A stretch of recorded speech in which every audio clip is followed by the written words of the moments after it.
Hi, everybody. Welcome to our meeting tonight. It's about 6:03, so we're going to go ahead and get started. I know we've got a lot of people tonight that are out with different things, meet the teacher nights. Today was the first day of school in Bossier, so any of my Bossier teachers may not join us, or they may just be so kind of wiped out that we'll excuse them. I'm going to forewarn you guys, though, this has been a crazy day for me, so I feel a migraine coming on, but I've got my caffeine, I've taken some medicine, so if my screen suddenly goes blank, if you're familiar with migraines, sometimes there are stomach issues, so I don't want y'all to see that, so I'll turn it off and then try to come back or put something in chat. The other thing too is that my medicine makes me kind of loopy, so if I say something that sounds totally ridiculous, just call me out on it. Okay, so like I said, hopefully I can make it through this meeting, and then I have another Zoom meeting at 7 without any issues, but I just wanted to kind of forewarn you. So we're going to go ahead and get started with everything tonight. So I wanted to just kind of start off. Do you guys have any questions about assignments or anything? Sorry, I hit the wrong button here. Assignments or anything like that upcoming? If not, I'm going to kind of walk you through part 1 of the final. But like I said, do y'all have any other questions before we get there? I have, of course, I have questions. Hi, Gold Ray. Okay. I currently have a headache for 48 hours, so I feel you. Oh. Yeah, they don't go away. So for the SMART goal worksheet, should they be the same goals as the case study, or can it be different, like my SMART goals? Yeah, either one is fine. Okay. You can use the same ones from the case study if you want, or you can create new ones. It really is up to you. Okay. And for the agenda topics, resources, like this page is one of the last charts on the case study. I didn't understand date 1 and 2. Yours were, yours were about a week apart. So I guess, do you want mine to be a week apart? I just didn't understand the date 1 and 2 for that. You can do however you want to, because really this is your plan, ultimately. But generally, some people meet every week. Some people only meet every other week. So it's really up to y'all. However you want to do it is fine. Perfect. Sounds good. Thank you. You're welcome. So, okay, let me go ahead and open this up, the case study, and I'll just kind of walk you guys through it real quickly. Hang on, sorry. My computer, of course, is going to be slow. I should have downloaded this first. I downloaded everything else, just forgot to do this one. Okay, so let me move this over here where y'all can actually see it. Okay, so I am sharing my screen. Can y'all see something now that says LSUS Department of Education? Thumbs up to let me know. Good? Okay, awesome.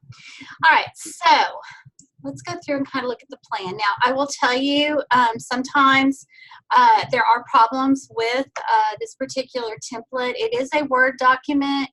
And I've done everything I can that I know to do to fix it. It should expand for you where necessary. But if you have any problems with it, just copy and paste that section and put it in your own Word document, and you can submit it that way. There's no problem with that. I'm not married to the template, if that makes sense, okay? So the first thing you're going to do, obviously, there's a cover page. Make sure you put your name on it. That is kind of important. Then, just like we did when we did the crosswalk activity, you're going to make up a name for your PLC. So it may be the grade 3 math team. It might be the campus instructional leadership team. It could be, like I said, whatever you want to call it is fine. It could be the Bluebird PLC. That's fine too. But give it a name. And then let us know who is the leader. So if you're leading the PLC, that's great. If it's maybe led by your principal or department chair or whatever, when you put that leader in there, put their name. If it's not you, put their name and their role. Because obviously I don't know all these people. So just let me know what their role is. Then you're going to list the members. Okay, so if you're doing a 3rd grade math PLC, then just list the names of those individuals. And then who you think in that team is considered the subject matter expert. Usually we all know that, particularly in the elementary grades, generally you're going to have one person who maybe teaches the science. So they might be your science subject expert, and you're doing a PLC on science. At the secondary levels, there may be someone who is just, kind of knows everything about their subject, so you can just put that person in there. Again, it's I'm not going to verify or anything like that. So your objective. So the whole idea behind this is, what is your objective for your PLC? Is it to, my objective might be that the Campus Instructional Leadership Team PLC will meet on a weekly basis to discuss, plan, and evaluate instruction. Okay, that might be my objective. So what is your current state? So that's where you're going to let us know some of the information about the demographics of your team members, as well as where your PLC is currently. So for example, under demographics here, where you're describing your team members, it might be something like, in my campus instructional leadership team, Tracy Johnson is the leader. She's the campus principal. She's been in education for, 1,000+ years. She is the one who leads this, or whatever. Then we might have Susie Smith, and Susie is our math department chair. Like I said, you don't have to go into a lot of detail, but give me at least some idea who these people are. Then the current state, give me some ideas about the strengths of the PLC, and then some of the weaknesses. And then once you go through the weaknesses, you're going to pick out like 3 weaknesses, and that's what's going to be your opportunities for growth. So for example, I might say that the strength of my campus instructional leadership team PLC is that we have a lot of experience. Everyone on it's a very experienced educator. That we are all content experts, in our chosen fields, that kind of stuff. Weakness might be that we tend to sometimes get sidetracked and not talk about instruction, teaching, and learning like we should. We talk about operational things, and this isn't PLC around instruction, so we need focus.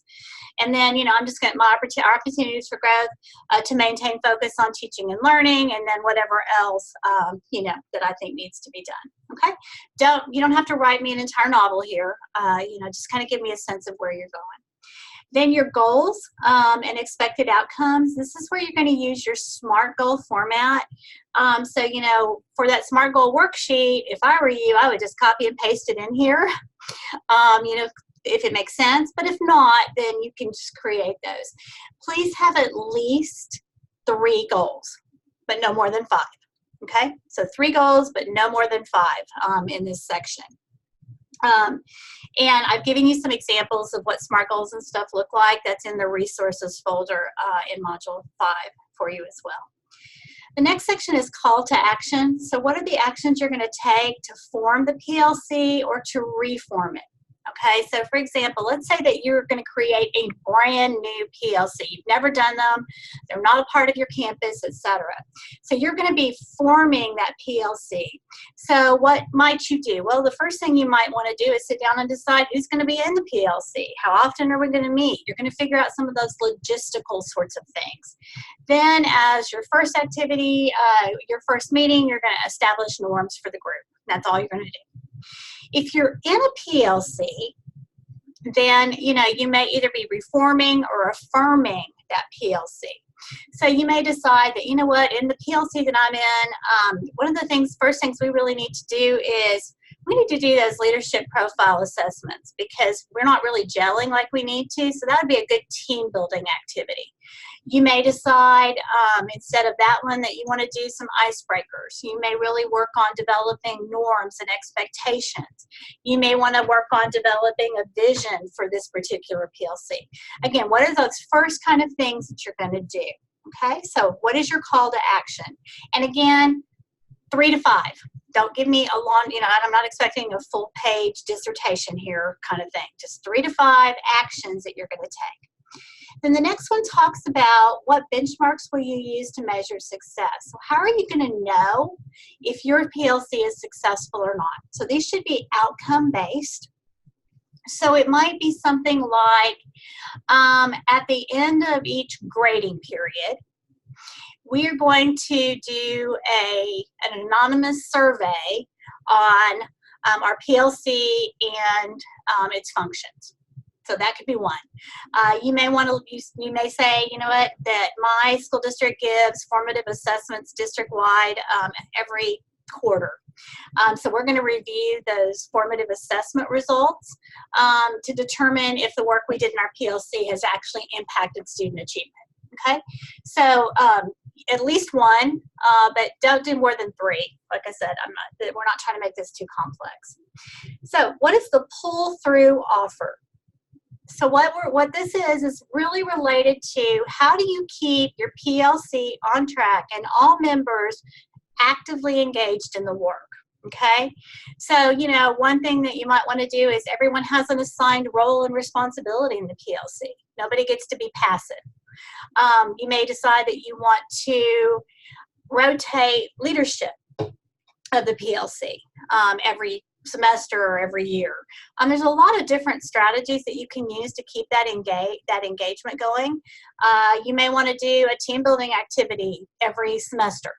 You know, whatever. But you only have to come up with one strategy. Okay.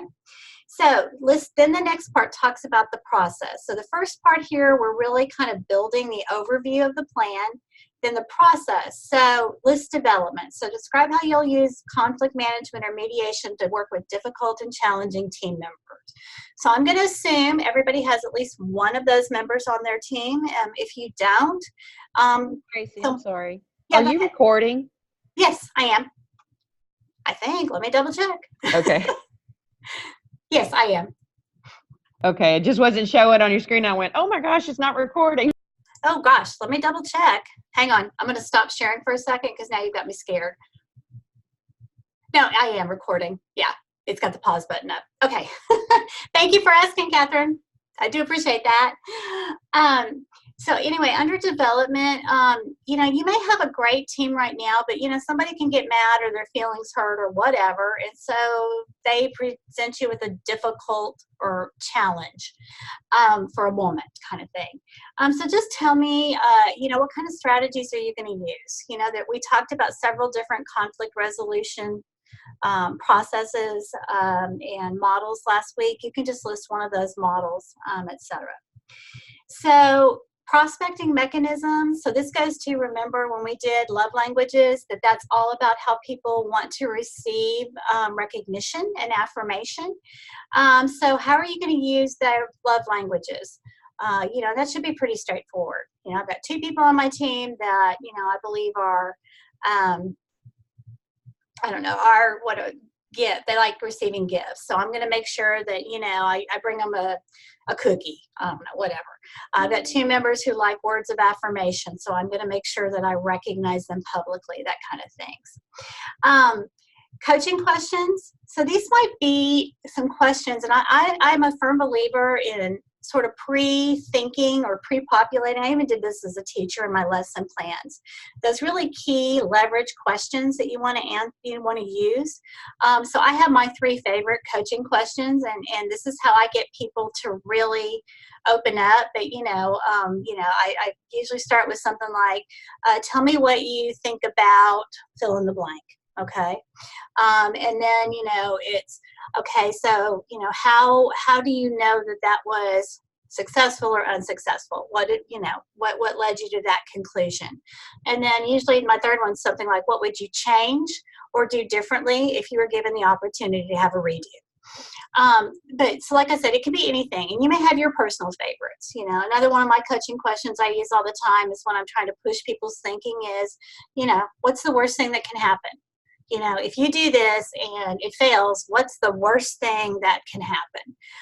But they're very open-ended questions. Do not try to stay away from yes and no responses, because that doesn't lead to dialogue and discussion.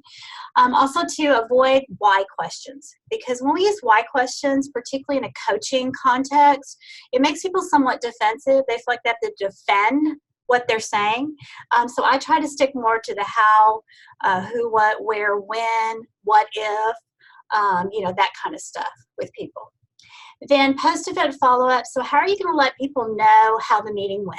So you're going to maybe have the note taker send the notes to everybody after the PLC. You know, that kind of stuff. Or, you know, we have a bulletin board that we post this on. Or we have a, like right now we're redoing some system processes here at LSUS. So we've got a Dropbox that we're using that everybody, not everybody, but those of us involved in this project have access to. So we're going to put them in our shared Dropbox, whatever. Okay. Then you're going to describe what resources you need for your PLC to be successful. So is there professional development? Do we really need some help and need to do some professional development on how to effectively unpack a standard? Do we need some professional development on how to check for assessment and curriculum alignment, that kind of stuff? You may also have some supplies you need. Like we need to establish a Dropbox, or we need to be able to teach everybody how to use Google Drive so that we can use that as our common repository, etc. Okay, then the pre-planning part. So this is where I think Ray was talking about a minute ago. We're getting into the do part, or the plan and the agenda. So what are the things that you need to do to get your PLC ready to go? Okay, so the first thing you may need to do is to do an agenda. Well, who's responsible for that? You decide. My example, I put the leader in charge. And when did that need to be done? 3 days before the meeting occurs. Another thing I may need to do is we're going to do the leadership profile assessment. So I need to gather those together and make copies and have that available. You know, just that kind of stuff. I'm only asking you to give me 3. So hopefully you can come up with that. So list any items that you think might require funding. So, you know, maybe you want to hit your principal up for money for donuts. You know, maybe we need to get the newest curriculum guides and have those available. You know, we may need some things. We want to create a data wall. So we need some supplies. So in my example, that's what we did. You know, we had a data wall. It was $32 was all we needed that the principal was willing to give us so that we could get this big, huge data wall put up and done and completed. Okay. Norms and expectations. List 3 to 5 norms that you think are important. So, you know, maybe one might be everyone participates. You know, we show respect to each other by not interrupting. We'll start on time, we'll finish on time. What's said in here stays here, but what is learned here is shared. You know, whatever you think the norms need to be. And again, 3 to 5. Now, when we're talking about the agenda, so right here, maybe some of the topics that I think we're going to do in our particular PLC, I'm going to list those out. You only have to do 3 to 5. I think I gave you space for 5, but you don't have to do 5. 3 to 5 is sufficient and fine.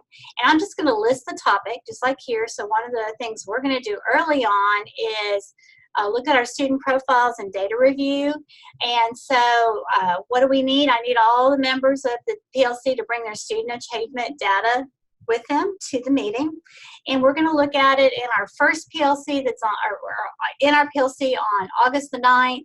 And then we're going to come back and revisit it again on the 16th. You know, sometimes you may do things like we're going to look at oh gosh, I'm sorry, I've been reading grants all day for the Department of Education at the federal level, so my mind's kind of still stuck in grant mode. I'm trying to think of some of their activities that were pretty good.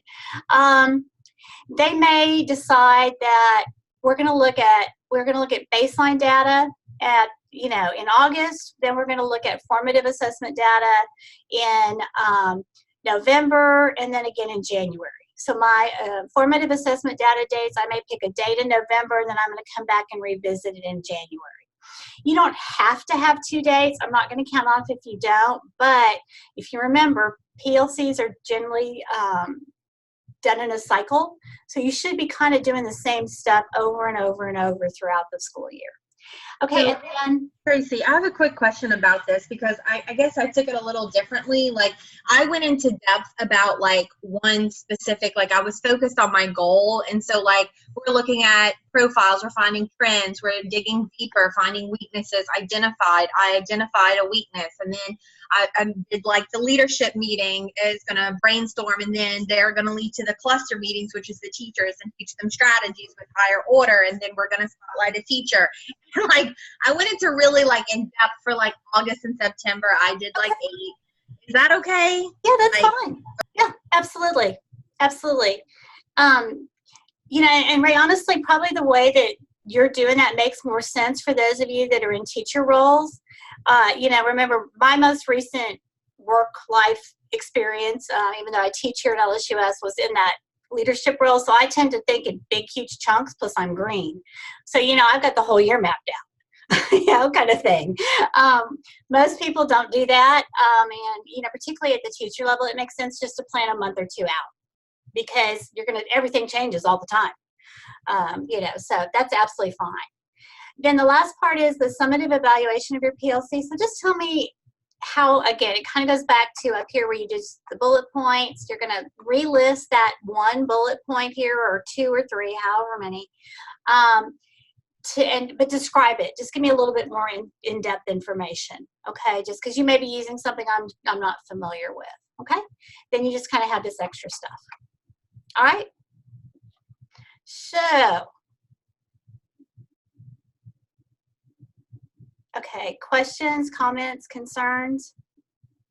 You know, a lot of this you're just making it up, quite frankly. So it's almost an exercise in creativity as much as it is an exercise in, you know, doing this. But when possible, try to do something you can actually go back and use, or maybe share with your principal, or you can build something that, you know, when you get into that leadership role, you can remember and go, you know what, I had a plan for this, so I can go back and pull it and use it. Okay. Are we good?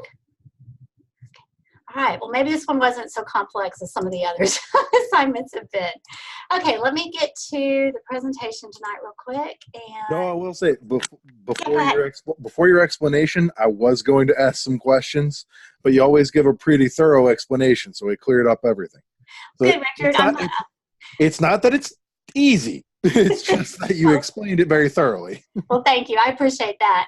Yeah, because right now, we've got a huge college retreat that I'm in charge of all the planning for in a week and a half. I'm doing grant reviews for the Department of Education, and you know they're so slow about getting stuff out that the timelines for the reviewers are ridiculously short. You know, plus trying to teach 2 classes in grade, and then my normal job, which is, you know, I'm supposed to be an advisor to students. It's been a little crazy. So yeah, I felt badly. Those of you that have emailed me, I haven't gotten back as quickly as I'd like, but hopefully things are beginning to settle in. Okay, let me pull this up. Slideshow. Start from the beginning, and oh shoot, I can't do that. I always forget. Hang on. Let me share first. Okay, there we go. All right, can we see? We good? All right, let me start this from the beginning. So I will tell you, this is not my original work. I was invited a few years ago to an event put on by Scholastic in cooperation with the International Center for Leadership and Education. And this was their PowerPoint. Now, I do have permission to use it, so you don't need to report me to the copyright police or anything. But, you know, this is, like I said, I thought this was a really good sort of overview of what is a PLC leader, because, you know, all of you guys are awesome students, awesome teachers, you know, and someday you all will be in a leadership role. I have no doubt about that. So if you're not there already.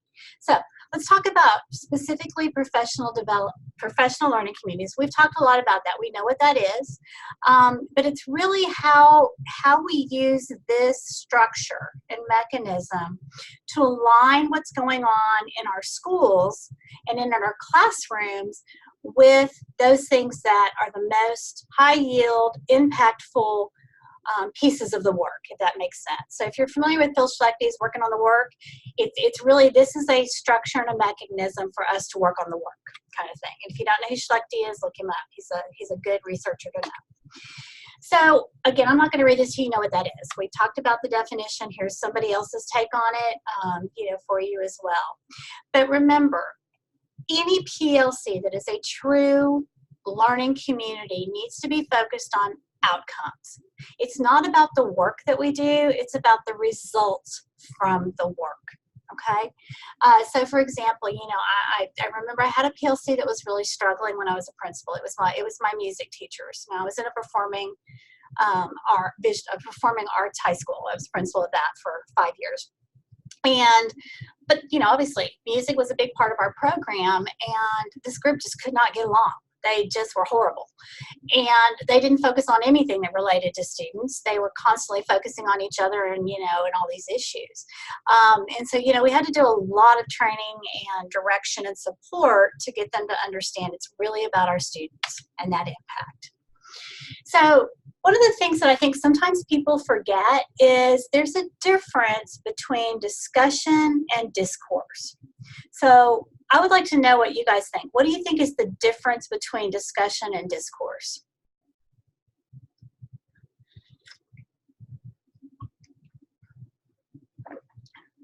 Anybody? Somebody? I will call on you shamelessly.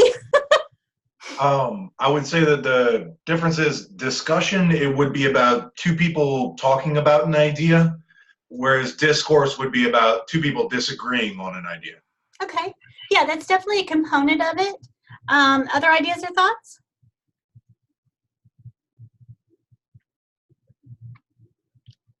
One more person. Discourse, I feel. Sorry. No, go Go ahead. ahead. I was going to say discussion is a conversation that moves in a positive direction with resolution involved, and then discourse would be something that is maybe detrimental to the issue at hand. Yeah, absolutely. I mean, you know, there's a very, what's the word I'm looking for? Very fine distinction between the two. I mean, it's not like huge, but, you know, basically, sorry, let me go back. Basically, like you said, discussion is really what I would be considered more a mutual conversation. And it's generally going to be positive, and, you know, like was just said, it's going to advance the conversation forward. You know, there's going to be some sort of an outcome from it. Discourse, there may or may not necessarily be disagreement, but it's sort of like, have you ever been in that situation? I'm sure any of us that, you know, have spouses or significant others know this, where you're talking at each other, you're not talking with each other. So you may not be disagreeing, but it's really not that discussion of, you know, that includes that understanding and all of that. It's, I'm talking at you, you're talking at me. And we're not moving the conversation forward. We're not focused on an outcome. So the whole idea in a professional learning community is to really specifically make sure we're doing discussion. That's why those open-ended questions are really, really important. And part of the reason that, you know, we put them in the plan, and like I said, I always jot mine down, you know, on my agenda or whatever, because we want to keep discussion going. We don't want to just be talking at each other, which tends to happen. So we know that there are some assumptions around professional learning communities, and you know, we've talked about this. This is based on the work of DeFore and Aker is how he pronounces it. You know, so obviously it's all about student achievement, instructional effectiveness, and then the conditions that have to be created to make those things happen. Okay, but there's also some assumptions that need to happen with this. Let's see if I can get this to work. So, one assumption that has to come into play is that in order for a professional learning community to be effective, and for you to be effective leading one, you have to believe that we can make a difference and that we can be more effective. Okay, even our top tier schools, you know, can be more effective. You know, quite frankly, I've often said, you know, as from a leadership perspective, give me a low performing school because there's nowhere to go but up. Versus if you were in a high achieving school, and I've had both. I've had low performing, and, you know, we looked like we were amazing rock stars because we grew so much. But I've also had that very high performing school. That's very difficult. It's very, very hard to maintain. But we have to have that mindset that there's always something we can do better. We also have to believe that improving our people is the key to improving our school. You know, guys, it's there's a book, it's been out for quite some time, it may be 20 years old now, but it's called Feed the Teachers So They Don't Eat the Children. And I think, I think that really sums it up. I had a superintendent who used to say all the time that as principals, our job was not to take care of the students. That was not our jobs. Our job was to take care of the teachers. Because if we take care of the teachers, guess what? They're going to take care of the students. So that focus on people and really helping people to grow and thrive is absolutely essential. These grants that I'm reading it's a school climate grant, and I've been kind of amazed at some of these grants in the sense of they don't really understand what climate even is versus culture. And they don't really invest in their people like they need to.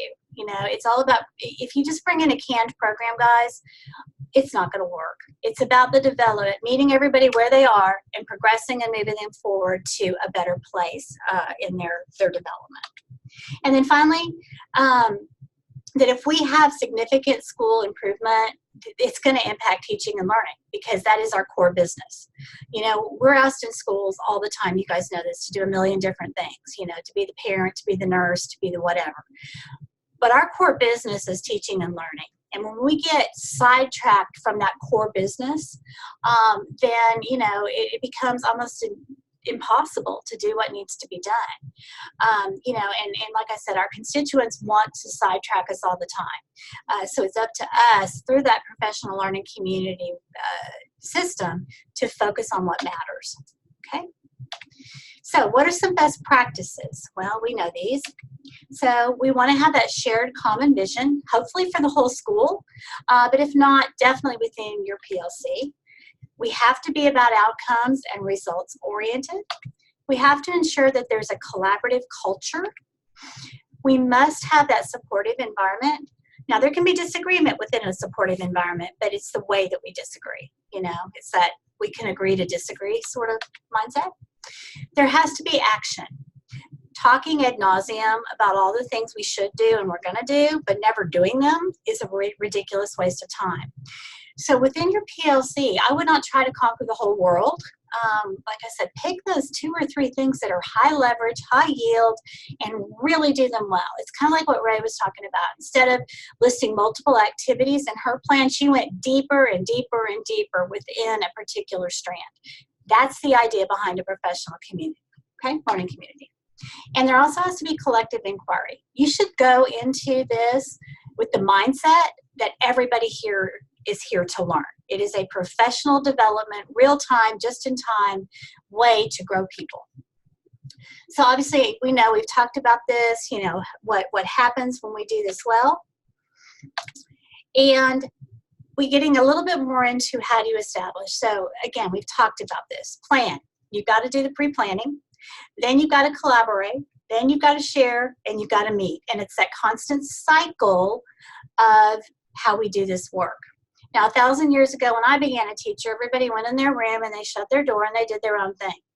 And you might share with your friend, I did this kind of fun activity. You want to try it now? That kind of stuff.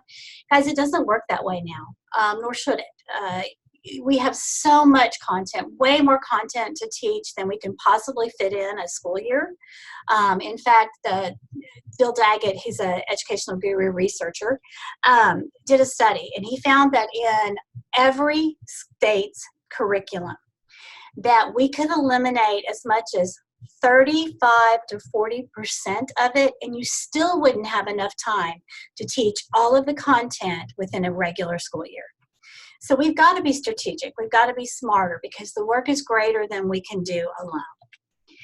So we've talked about questions here. So pretty simple again. What should students know and be able to do as a result of this course, class, or grade level?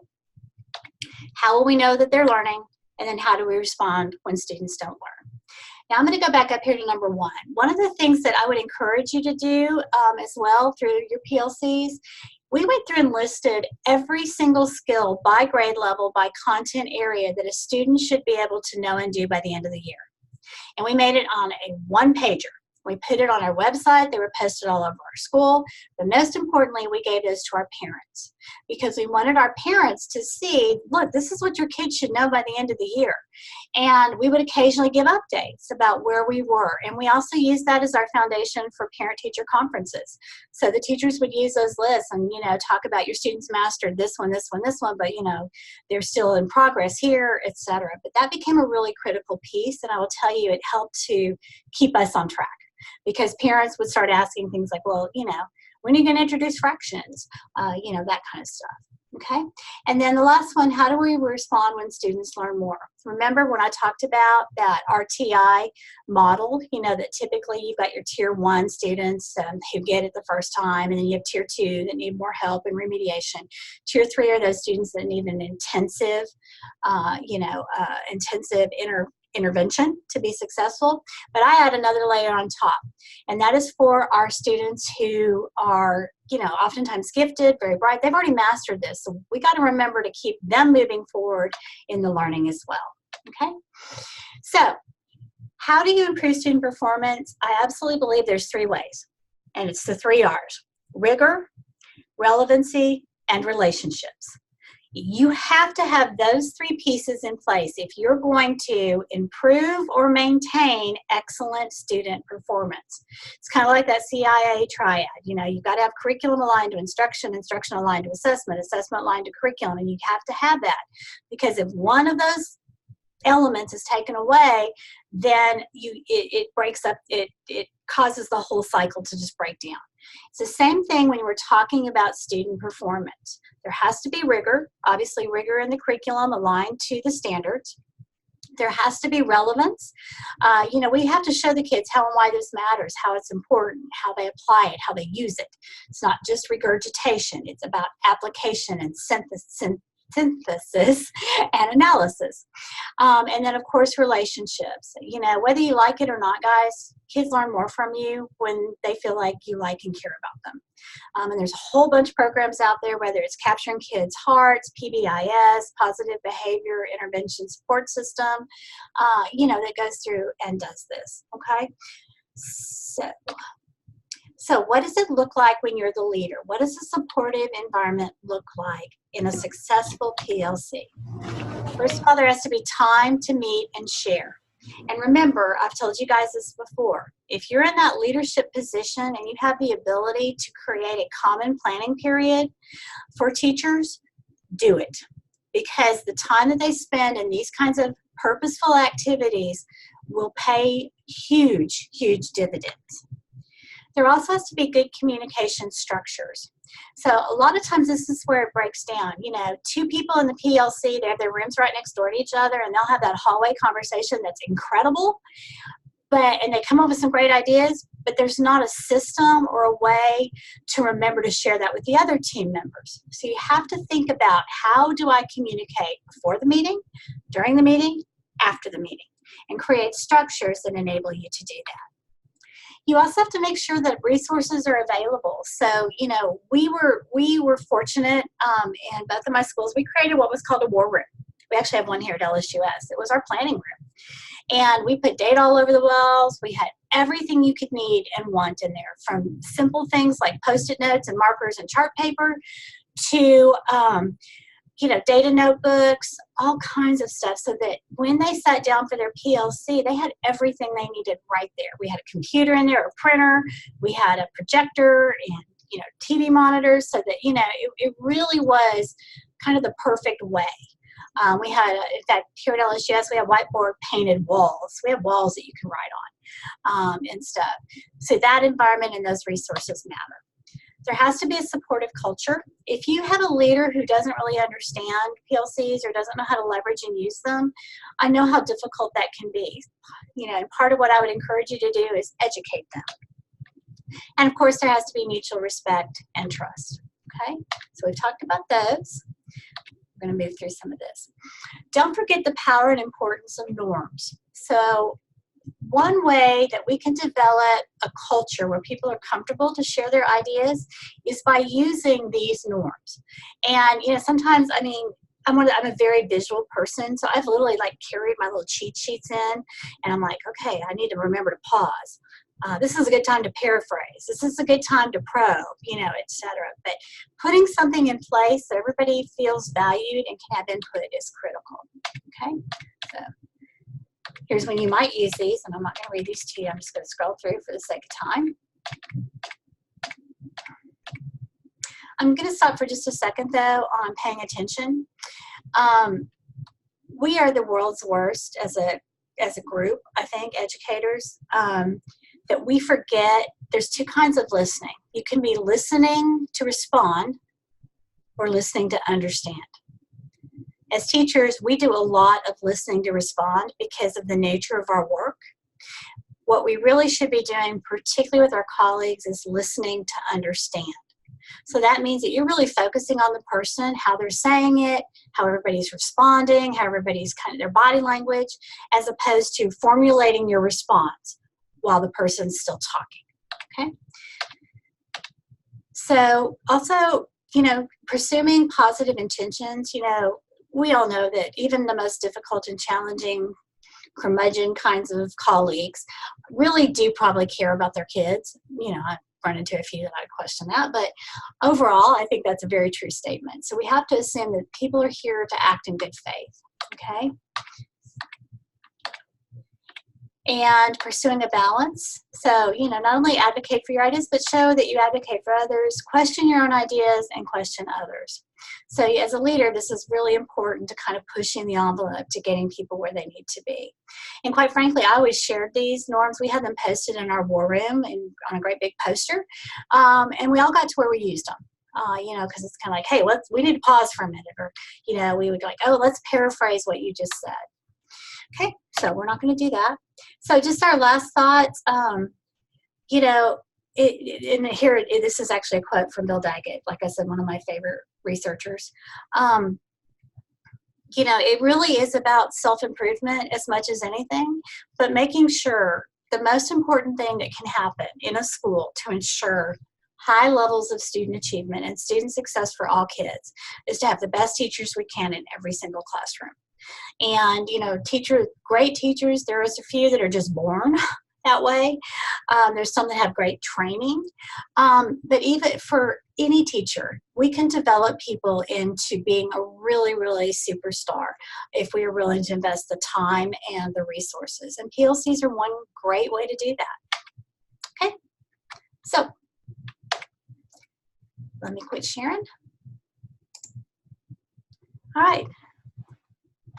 Okay, so I'm reading the chat. Yeah, you can buy that book used on Amazon for $5.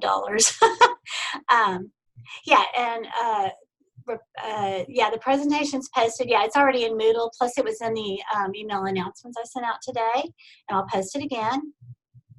Oh, yeah, developmental designs, Jennifer. That's you want to tell everybody what that is? I'm not sure everybody knows what that is. So, and for at elementary level, I think it's very similar to responsive classroom. Mm-hmm. And it's just there's several different elements of it, and a lot of them are similar to responsive classroom at the elementary level, where you have an advisory, which is like your homeroom, and you circle up in the mornings, and there's certain components that you have every morning where they share something, and then there's an activity. There's always a message, and they have an opportunity to respond, and you're really building relationships with that small group of students. And then it carries forth into the classroom. As far as discipline, we don't really have a discipline ladder where like first strike is this, second strike is this, third strike is this. It's more, I think in DD they call it pathways to self-control. So there's lots of different things that you can do to build that relationship and to give the students that chance to get back on track before they get a consequence. So it's just really, really good at helping build those relationships with students. I love it. That's awesome. Dawn, I noticed you posted that you guys use conscious discipline. You want to tell everybody what that is?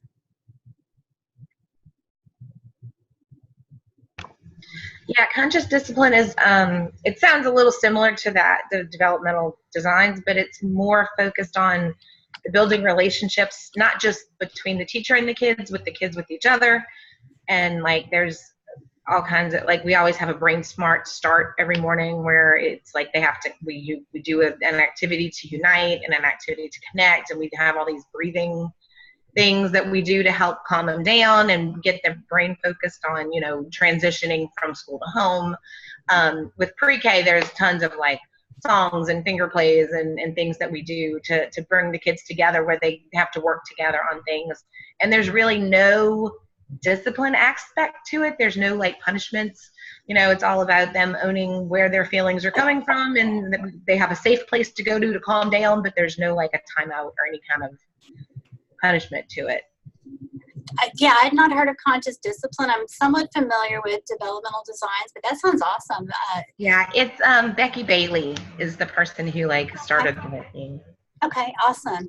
Another one too, if you're looking for great resources, we used to give this to every brand new teacher in Dallas ISD. Teach Like a Champion is a great book, and it has many of the elements. You know, if you don't have a school-wide system that's working, but what you can do as a teacher in your classroom to create those routines and to form relationships and all of that kind of stuff. So yeah, it's really helpful. Jennifer Smith, you want to tell us about Frog Street?